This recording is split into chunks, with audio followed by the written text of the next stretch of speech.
Hello guys, আসসালামু আলাইকুম। চাঁদ রাতের দিন আমরা কোথায় কোথায় ঘুরলাম সেটা দেখাবো। Let's start. ফার্স্টে আমরা ফায়ার সার্ভিস মোড় হয়ে সোজা রাজশাহী কলেজ পার হয়ে বাজারের দিকে রওনা দিই। এইটা রাজশাহী কলেজ। দেখতেই পাচ্ছেন রাজশাহী কলেজ কতটা সুন্দরভাবে সাজানো রয়েছে।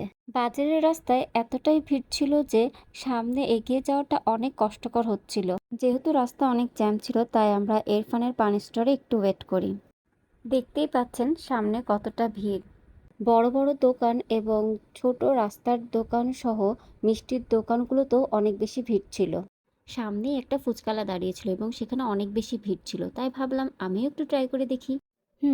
ফুচকাটা অনেক বেশি টেস্টি ছিল। ফুচকা খাওয়া শেষ করে এরপর আবার আমরা আমাদের যাত্রা শুরু করি। দেখতেই পাচ্ছেন রাস্তাতে এবং ওভারব্রিজে কতটা মানুষের ভিড় রয়েছে।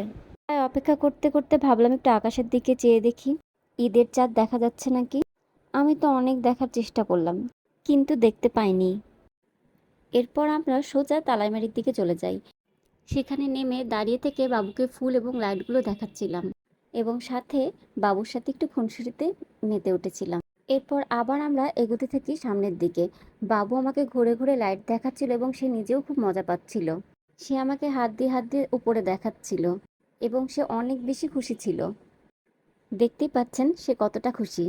ঘুরতে পেয়ে সে অনেক বেশি মজা পায়, তাই মাঝে মাঝে আমরা তাকে নিয়ে ঘুরতে বের হই। এরপর আমরা ভদ্রার দিকে এগুতে থাকি।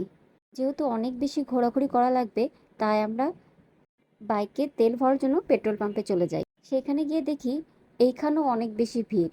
ঈদের টাইম, সকলকেই ঘোরাঘুরি করা লাগবে, তাই হয়তো সকলেই তেল ভরার জন্য পেট্রোল পাম্পে চলে এসছে। তেল ভরা শেষ করে আমরা সামনের দিকে আবারও এগোতে থাকি।